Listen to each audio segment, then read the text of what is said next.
Hey everyone, welcome back to my channel. If you're new here, my name is Steffi and today I'm going to share my journey on how I landed a job in the UK. And I will also give you some key tips if you're looking to do the same. Make sure to stick around till the end and don't forget to like, share and subscribe.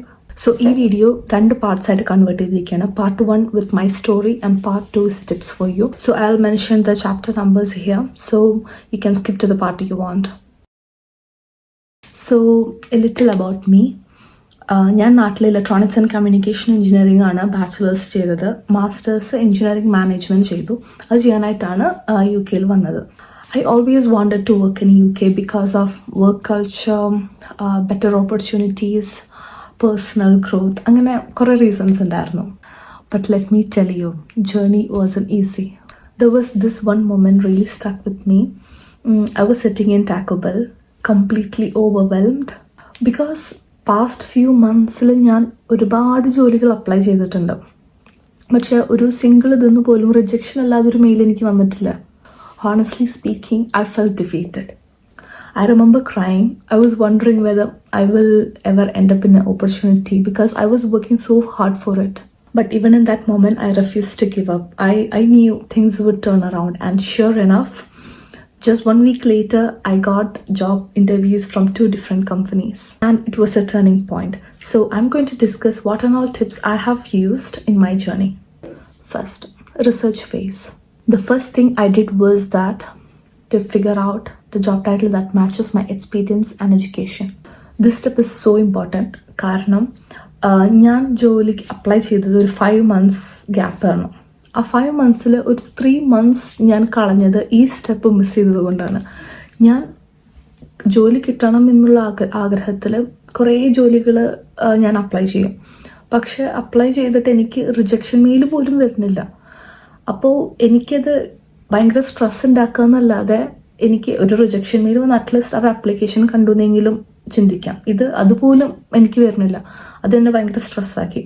അപ്പോഴാണ് എൻ്റെ ഒരു front എനിക്ക് suggest ചെയ്തത്, അതായത് job title correct ആയിട്ടുള്ളത് apply ചെയ്യുന്നത് കുറച്ച് jobs ആണെങ്കിലും നമ്മൾ നമ്മുടെ എക്സ്പീരിയൻസിനെയും എഡ്യൂക്കേഷനെയും എല്ലാത്തിനും റിലേറ്റ് ചെയ്യാവുന്ന, നമ്മളെ അലൈൻ ചെയ്യാവുന്ന ജോബ് ടൈറ്റിൽസ് നോക്കി നമ്മൾ അപ്ലൈ ചെയ്യണം. There comes the importance of networking. Communicating with right people is very important. നമ്മൾ ഓൾറെഡി ജോബ് അപ്ലൈ ചെയ്തുകൊണ്ടിരിക്കുന്ന ആൾക്കാരുടെ അടുത്ത് നമ്മൾ നമ്മുടെ കാര്യങ്ങൾ ഡിസ്കസ് ചെയ്ത് കഴിഞ്ഞാൽ നമ്മൾ ഫേസ് ചെയ്യുന്ന പല പ്രോബ്ലംസിൻ്റെയും ആൻസേഴ്സ് ഓൾറെഡി അവർ ഫിഗർ ഔട്ട് ചെയ്തിട്ടുണ്ടാവും. നമ്മളിത് കമ്മ്യൂണിക്കേറ്റ് ചെയ്ത് കഴിഞ്ഞാൽ നമുക്ക് ഒരുപാട് ടൈം സ്പെൻഡ് ചെയ്ത് റിസർച്ച് ചെയ്ത് കിട്ടേണ്ട ആൻസേഴ്സ് നമുക്ക് ഈസി ആയിട്ട് അവരുടെ നിന്ന് കിട്ടും. മറിച്ച് അവർക്ക് എന്തെങ്കിലും പ്രോബ്ലംസ് ഉണ്ടെങ്കിൽ നമ്മളും അത് ഫിഗർ ഔട്ട് ചെയ്യാനും അതിന് സൊല്യൂഷൻ കണ്ടെത്താനും നമ്മളും തയ്യാറാവണം. ഒരു ഗിവ് ആൻഡ് ടേക്ക് പോലെ.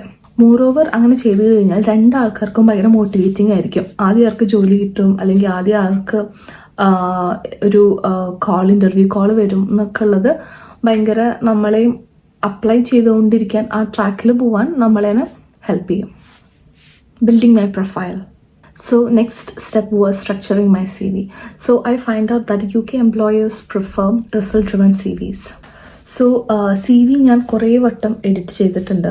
ഓരോ വട്ടം റിജക്ഷൻ വരുമ്പോൾ എൻ്റെ CVക്ക് എന്തെങ്കിലും പ്രോബ്ലം ഉണ്ടെന്ന് വിചാരിച്ച് തന്നെ ഞാൻ അതിങ്ങനെ എഡിറ്റ് ചെയ്യാൻ തുടങ്ങും. പിന്നെ എഡിറ്റ് ചെയ്ത് വെച്ച് ഞാൻ അപ്ലൈ ചെയ്യും. പിന്നെ അത് കഴിഞ്ഞ് അതിന് റിജക്ഷൻ വരുമ്പോൾ പിന്നെ എന്തെങ്കിലും പ്രോബ്ലംസ് ഉണ്ടെന്ന് വിചാരിച്ച് ഞാൻ ഒരുപാട് റിസർച്ച് ചെയ്തിട്ടാണ് എഡിറ്റ് ചെയ്യണത്. യൂട്യൂബിലൊക്കെ കുറേ വീഡിയോസ് കണ്ട് എങ്ങനെയാണ് UK എംപ്ലോയേഴ്സ് CV പ്രിഫർ ചെയ്യണമെന്ന് നോക്കിയിട്ടാണ് ഞാനത് എഡിറ്റ് ചെയ്തിരുന്നത്. പിന്നെ ATS സ്കോർ ചെക്ക് ചെയ്യണത് എനിക്ക് അത്ര ഇമ്പോർട്ടൻ്റ് ആയിട്ട് തോന്നിയില്ല. കാരണം ഒരു സൈറ്റിൽ ചെക്ക് ചെയ്യുമ്പോൾ ഒരു സ്കോർ കാണിക്കും, വേറെ സൈറ്റിൽ ചെക്ക് ചെയ്യുമ്പോൾ വേറെ സ്കോർ കാണിക്കും. പക്ഷെ ലോവസ്റ്റ് സ്കോർ വെച്ചിട്ട് ഞാൻ അപ്ലൈ ചെയ്തിട്ട് എനിക്ക് ജോബ് ഓഫർ വന്നിട്ടുണ്ട്. സോ UK എംപ്ലോയീസ് പ്രിഫർ ചെയ്യണ ഒരു CVയുടെ ഒരു മോഡൽ CV ഞാൻ നിങ്ങൾക്ക് ഷെയർ ചെയ്യാം. So stay tuned. Next was setting up my LinkedIn profile. അപ്പോൾ ലിങ്ക്ഡിൻ ഞാൻ ഫ്രീ വേർഷനാണ് യൂസ് ചെയ്തിരുന്നത്. സോ റിക്രൂട്ടേഴ്സ് നമ്മുടെ ലിങ്ക്ഡിൻ ചെക്ക് ചെയ്യും എന്നുള്ള ഒരു ഇതുള്ളത് കൊണ്ട് ഞാൻ അതൊന്ന് ജസ്റ്റ് ഒന്ന് ഓപ്റ്റിമൈസ് ചെയ്തു. അപ്പോൾ എൻ്റെ സ്കിൽസ് ഞാൻ അപ്ലൈ ചെയ്യുന്ന ജോബിൻ്റെ ടൈറ്റിൽസുമായിട്ട് അലൈൻ ചെയ്യണ സ്കിൽസാണ് ഞാൻ അതിൽ എൻറ്റർ ചെയ്തത്. അല്ലാത്തതൊക്കെ ഞാൻ ജസ്റ്റ് റിമൂവ് ചെയ്ത് കളഞ്ഞു. അപ്പോൾ ഞാൻ കോഴ്സസ് ചെയ്തിരുന്നു. ആ കോഴ്സസ് ചെയ്തിരുന്നത് അത് പ്രീമിയം വേർഷൻ എടുത്തിട്ട് ചെയ്തു. അതും ഞാൻ നോക്കിയിരുന്ന ജോബ് ടൈറ്റിൽസായിട്ട് അലൈൻ ചെയ്യണ കോഴ്സസാണ് ഞാൻ ചെയ്തത്. Number 4, using the right portals. ഞാൻ ജോലി അപ്ലൈ ചെയ്യാൻ വേണ്ടി യൂസ് ചെയ്ത ഒരേ ഒരു പോർട്ടൽ ലിങ്ക്ഡിൻ ആണ്. ലിങ്ക്ഡിൻ ത്രൂ മാത്രമേ ഞാൻ എല്ലാ ജോലി അപ്ലൈ ചെയ്തിട്ടുള്ളൂ. അപ്പോൾ ബാക്കി പോർട്ടൽസിനെ കുറിച്ചോ അപ്ലൈ ചെയ്യണതിൻ്റെ കാര്യങ്ങളെ കുറിച്ചോ എനിക്ക് അറിയില്ല, കാരണം ലിങ്ക്ഡിൻ മാത്രമേ ഞാൻ യൂസ് ചെയ്തിട്ടുള്ളൂ. Number 5, application. സ്റ്റാർട്ടിങ്ങിൽ ഒരുപാട് ജോലികൾ അപ്ലൈ ചെയ്തിട്ട് റിജക്ഷൻ മെയിൽസ് വന്നിട്ട് ഞാൻ സ്ട്രെസ്ഡ് ആവാന്നല്ലാതെ എനിക്ക് ഒരു ഓഫറോ ഒരു ഇൻ്റർവ്യൂ കോളോ പോലും വന്നില്ല. So I started looking for quality over quantity. അപ്പോൾ ഡെയിലി ഒരു 4 to 5 hours ആണ് ഞാൻ അപ്ലൈ ചെയ്യാൻ വേണ്ടി ഇരിക്കുക. അപ്പോൾ പാരലലി ഞാൻ പാർട്ട് ടൈം ചെയ്യുന്നുണ്ടായിരുന്നു. സോ ഒരു 4-5 hours എനിക്ക് ഡെയിലി സ്പെൻഡ് ചെയ്യാനുള്ളൊരു ടൈം ഉണ്ടായിരുന്നുള്ളൂ. അപ്ലൈ ചെയ്യുമ്പോൾ ഒരുപാട് ജോലികൾ അപ്ലൈ ചെയ്യാതെ നമ്മളിപ്പോൾ 5 hours ഞാനൊരു 25 ആപ്ലിക്കേഷൻ ചെയ്യും എന്ന് പറയാതെ, കാരണം ഓരോ അപ്ലിക്കേഷനും ടൈം ഡിഫറെൻ്റ് ആണ്. ചിലതൊരു 10 minutes എടുക്കും, മേ ബി ചിലതൊരു 20-25 minutes എടുക്കും. അത് depends upon their criteria. So നമ്മൾ ഇത്ര ടൈമിൽ ഇത്ര അപ്ലിക്കേഷൻ ചെയ്ത് തീർക്കണം എന്ന് വിചാരിക്കാതെ അപ്ലൈ ചെയ്യണ ജോബ്സിന് നമ്മൾ ഫുൾ കോൺഫിഡൻസിൽ അപ്ലൈ ചെയ്യാം. ഞാൻ അങ്ങനെ ഫുൾ കോൺഫിഡൻസിൽ അപ്ലൈ ചെയ്തിട്ടുള്ള ജോലികളിൽ നിന്നും എനിക്ക് ഒരു പോസിറ്റീവ് റെസ്പോൺസ് വന്നിട്ടുണ്ട്. So let's jump into part 2. Tips for you. Tailor your CV and cover letter.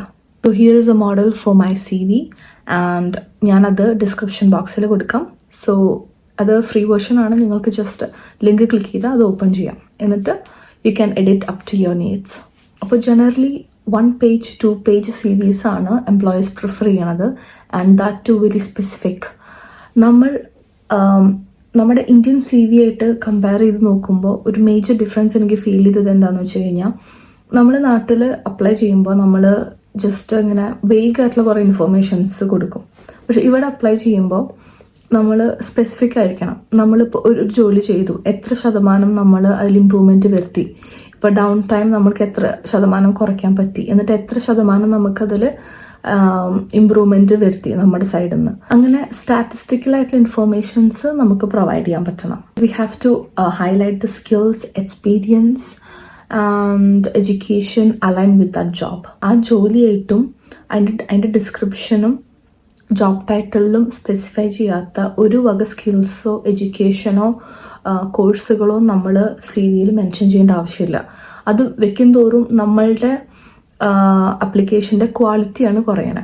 നമ്മളിപ്പോൾ ചെയ്ത പല കോഴ്സുകളും നമ്മൾ ആ ജോബ് ടൈറ്റിലിന് ആവശ്യമില്ലെങ്കിൽ നമ്മളതിൽ ജസ്റ്റ് മെൻഷൻ ചെയ്യും. പക്ഷെ അവരത് നോക്കുമ്പോൾ അവർക്ക് അതിൻ്റെ ആവശ്യമില്ല. സോ നമ്മുടെ CVയുടെ വാല്യൂ അത് കുറയ്ക്കും. അപ്പോൾ സ്പെസിഫിക്കലി ആയിട്ട് ടു ദ പോയിന്റ് ആയിട്ടുള്ള CV നമ്മൾ സ്ട്രക്ചർ ചെയ്യണം.